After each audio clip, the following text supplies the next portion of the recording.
Hey everybody, it's Dr. Brockenshire. It's been a few weeks now since the SHAPE Symposium in St. Louis, and I was very honored to be part of that community. Thanks to Dr. Todd and Linda for convincing me to come out and meet everybody and share some of my thoughts on brain and metabolism. And if you weren't there, I'm sharing this with you anyways, because there were some great things that were brought up, and I want to finish some of the conversations we've had. A lot of people ask me after the session, do I teach? How come they've never seen me speak before? I don't know. I try to spend most of my time either in the Southwest or the West Coast, but without being too gratuitous, here are the rest of my dates for 2019. I do have a kind of a unique session going on in May with Dr. Stuart White and Dr. Randy Tent in Detroit. And then we've got an interesting arrangement in California the first full weekend in December with Dr. Frank Springob and Don Lawson. So if you want more information on this, by all means reach out and I'll get you the details on what we're talking about and how to register.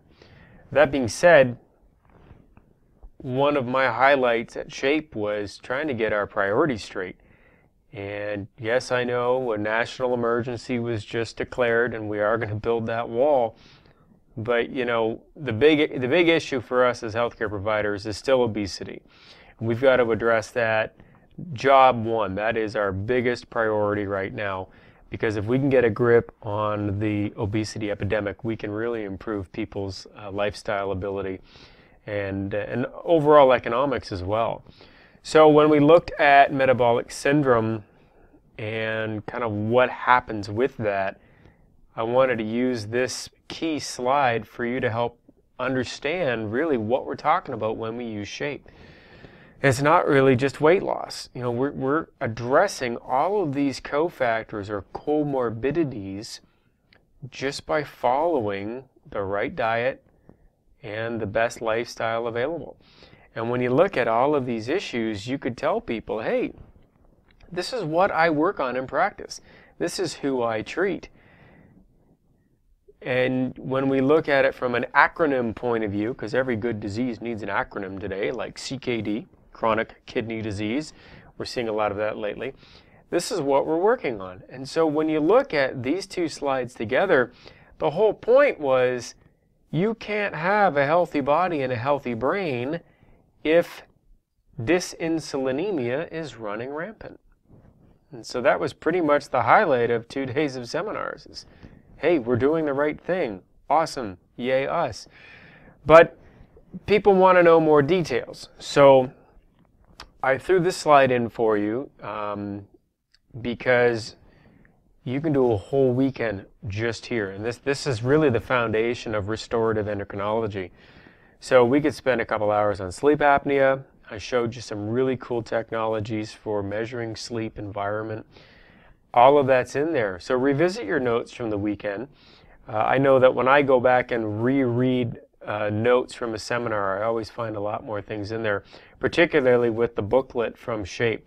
That thing is thick. That seminar has a lot of weight to it, and there's a lot of golden pearls in that note packet. So revisit that and get your highlighter out.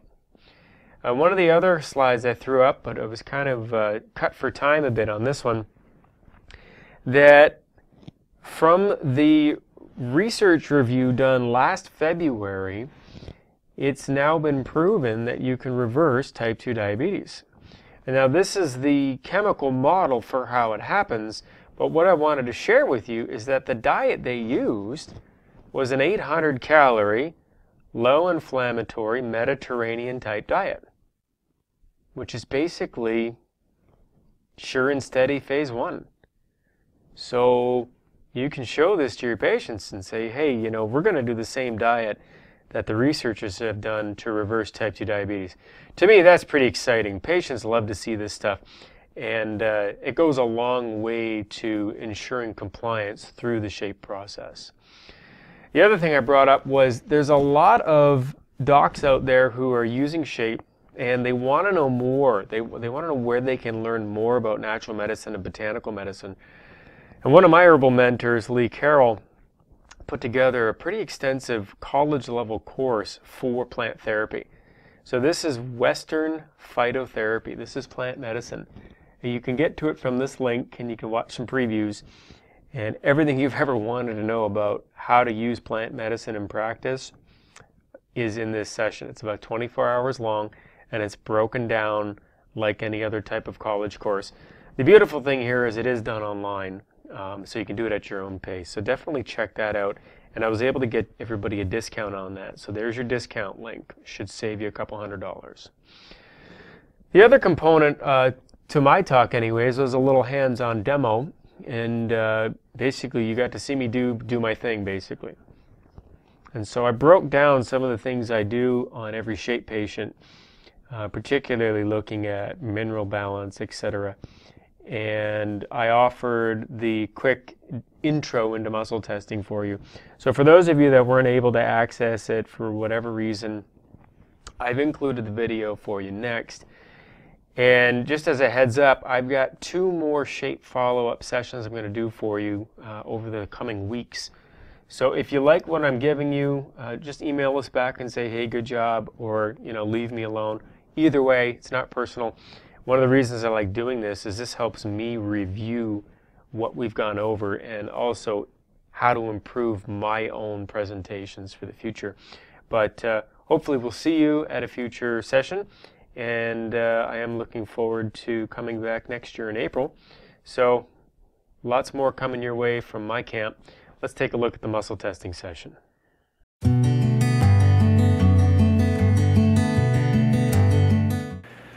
So what we've learned today is a system that allows the practitioner to stabilize the patient in order to promote the healthy healing pathways. We've learned a variety of gateway tests to find the best way to create that stability. And once we've performed and established correction in all those gateway tests, then you have the permission to move on and dig deeper using your TOPS testing and left spin testing and really getting into the meat of the matter. Okay? So let's review some of these. First test we'll do is the lymphatic challenge. So patient's thumbs are down, they're squeezing their arms together, you're going to squeeze tight. Good. She passed the test. If she didn't pass the test, if she was weak, we would apply the proper vials that are in your notes in order to correct that. For example, we might pick a lymph remedy or spagyric herbal remedy, so on and so forth. The next test we'll do is left brain, right brain. So squeeze the hands together, thumbs up this time. Squeeze tight. We're going to have the patient count backwards from 10 out loud and squeeze. Go. 10, 9, 8, 7, 6. Perfect, no weakness. To elicit a right brain reaction as opposed to the left brain that we just did, we're going to have to hum a favorite song, but I'm not going to tell you what song. So she has to choose the song and hum it when you're ready. She loves Happy Birthday. So, there is no weakness in the left or right brain challenge. If there were, we would address it with minerals. Some of the key minerals for that include molybdenum, lithium, and strontium, which would be in your SpectraLite. Also look at the cell salts for that. Okay. Another test in this position that's quick and easy, arm above your head. This is a gateway adrenal test. All we're going to do is pull the arm forward and the patient's going to resist. Best you can. Go. No problem. No weakness, no issue. Okay? We're going to have the patient lay on their back, supine. All things being equal, the patient has no raging medical contraindications to laying like this. They do have both legs, there's no prosthetics, etc. Raise your leg up, keep it in the air. So she's able to contract it so the quad works. I'm going to pulse the leg and see if it will weaken. You ready? Hold tight. And she got her magnesium a few hours ago. So she's passing the magnesium test remarkably. That test, should the muscle fail after a few pulsations, then we have to correct that with a magnesium product of some type, usually a bisglycinate or a chloride. Now, ideally, the muscle should be able to respond to at least 10 pulsations. So you have to work that problem if it doesn't, but it's usually magnesium. Okay? Another test we showed, leg is up, up, toe is in. We try and push down. Try it again. So that weakness, which should be in strength, is a marker for a cisterna-chyli congestion, which is your large lymph node around T10 to T12 in the spine. So what we have to do is figure out how to restore that tone nutritionally. So we're going to use a lower lymph remedy. If we think of an herbal remedy for this, we may use black radish. So we'll put the remedy on the body, put black radish intrinsic on the body. Ready? Keep it up. That didn't perform well, so we're not going to look at another herbal. I'm going to consider a homeopathic. Since we're working in a drainage mentality, toe in. The drainage milieu corrects the condition. Remember, drainage milieu means spleen, thymus, liver, and connective tissue, so that's your intracellular drainage remedy. So we now have a way to correct that, and if you remember from all your notes, that's also an easy leaky gut gateway test. So that's another way to open the case for that. If you want to check essential fatty acid status using this method, if the patient holds their leg there, don't stand at the head of the table and drive it down. This is not a contest. You just need to apply some pressure. Ready? Resist. And she's got it perfectly. On a side note, we didn't discuss this, but that's also a test for something called facet imbrication. So if there's been a compressive load to the spine, that's a way to test for it. The way you would do that is just like the EFAs, but then relax and tug on the ankle and retest. If it goes weak after a traction challenge, you know you have compression in the vertebral spine, particularly the lumbars, and you have to address connective tissue, which is drainage milieu anyways. So you just learned another way to address chronic low back pain. Okay. We're going to sit you up again, and then for this we're going to come standing. I'll face the group. Excellent. We're going to have her approximate her arms. She's going to form a solid lock. I'm going to try and push her arms down. Don't let me. Good. She was able to maintain tone. That tells me that the physicality of the heart tissue has good tone. Same position. I'm going to try and push her hands up. She's going to resist. Don't let me. Try it again. And there's a slight imbalance. It's enough to warrant our attention. That imbalance tells us that the emotional field of the heart is slightly destabilized. Now, considering what we've done all day, that's not surprising. So, there's many different ways to address that. But since it's probably not hers in the first place, we'll do that. Push down. Rock solid. So that would be the heart song milieu, which is why I said practitioners need to have an open bottle at all times for you and your staff, when things become heebie-jeebie. Okay? Another test we learned is modified Romberg as a quick way to assess many things, neuroinflammation, brain status, cerebellar function, so on and so forth. So we'll just do a modified Romberg. Stand on one leg and do not fall. Don't let your patient fall. Close your eyes when you're ready. Don't fall. And she's brilliant. Open your eyes. So she passed the test. Now, she does a lot of yoga. So we're going to challenge her. We're going to poke the bear. So keep your eyes open. And I want you to give me some complex movement, typically figure eights with the wrists. And she's doing both hands because she's very good at this. And we're going to try it with the eyes closed.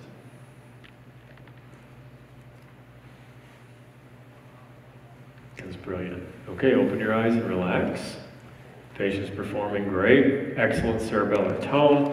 No neuroinflammation. Moving on. We're going to demonstrate injury recall next, which is an eye movement test. To do that, the most efficient way is to destabilize the patient. So in your case, I'm going to have you stand on one leg, looking straight ahead. Do not fall. You're going to ask the patient to, with their eyes only, look as high up into their head as they can. And that destabilizes the patient. So in approximating that movement with vision, you're bringing up old issues in the tissues, particularly in the brain. Now, we've worked on a lot of people today, so again, it may not be hers. Either way, we come at it from what we already know. So one leg, when you're ready, look up into your skull. So it's the same issue that's trapped in the heart field. Relax. So this is bringing up something in your past that is destabilizing cerebellar function, which is not uncommon in practitioners. Now, the two most common remedies we find as anchors for these situations are minerals like spectrolite and things that keep us out of left spin like green light. So let's assess her for left spin. What'd you give her just now? Heart song million. Again, okay. Same thing that corrected that. So the easiest way to test for left spin using muscle testing is take a left spin vial and just approximate it to the body. So I'll bring it in towards the thymus, I'll bring it into the neck, we can bring it to the sinuses, we bring it towards the heart. I don't even touch her heart and her arm weakens. And actually the more I do it, it's coming up. Now, if the field is growing, it's repelling that out. You actually might be repelling that neuro-emotional dysfunction because it wasn't yours in the first place. But as I discussed earlier with lymphatic drainage, sometimes the lymph has to go into left spin in order to achieve something. So if we want to support the body's natural state of doing things, come in with left spin on the heart now. We gave her the heart song milieu. It will allow the body to do what it's trying to do. Many times, if left spin shows up in a particular organ, you want to support the pH of that organ. And one of my favorite remedies is green light, spectrolite, but also Vital Life Force. Now, one of the final steps before you can get into specific reflex testing is you have to measure the autonomic tone around the system. So how well is Vanessa working the gas and the brake? Is she able to respond to changes in the environment? Because you're going to be pushing her biofield around. So the easiest way to do that is find any strong muscle, proper form as always, and we're going to take an open palm and cover her belly button. I'm just blocking the belly button and her arm goes weak. That's good. If nothing happens when you do that, that's not good. And you do not proceed until you correct that. You do the same thing with the ears. In most circles, that's a physical blockage, that would be a neuro-emotional blockage. In Vanessa's case, she's perfect. If she wasn't, we would still look at spectrolite, green light, and heart song. And if those three didn't correct the field, we would have to go back and look at magnesium, essential fatty acids, everything you had done to this point, make sure you did everything correctly. If that still doesn't work, you have to remember that the body is a flow system and that we are still connective tissue. So sometimes you have to percuss tissue to create the flow, okay? So whether it's a quick exercise or running in place or hyperventilating, all of that is useful. Okay, now, if we've done our job and you did your screening correctly, then if you apply all of the remedies we found at this moment for Vanessa to be in tone, stand on one leg again. We're going to ask the body, did it work? Close your eyes. So we haven't made it worse. You can see there's change happening. Open your eyes. Look up when you're ready. And so we've established tone. Stand normal, arms forward. Push up, we're doing the heart test again. Push down. The beauty of muscle testing is it allows you to confirm all of your steps. I'll take those back. It also makes your remedy selection extremely specific, and it allows you to sharpen your sword even more. So the easiest way to practice this is first study your remedy design and study your ingredients, because you have to know your pharmacobotany. You have to understand pharmacology to really understand the dynamics of why this is happening, and then practice, practice, practice, particularly on family, because they have no idea what's going on. Okay?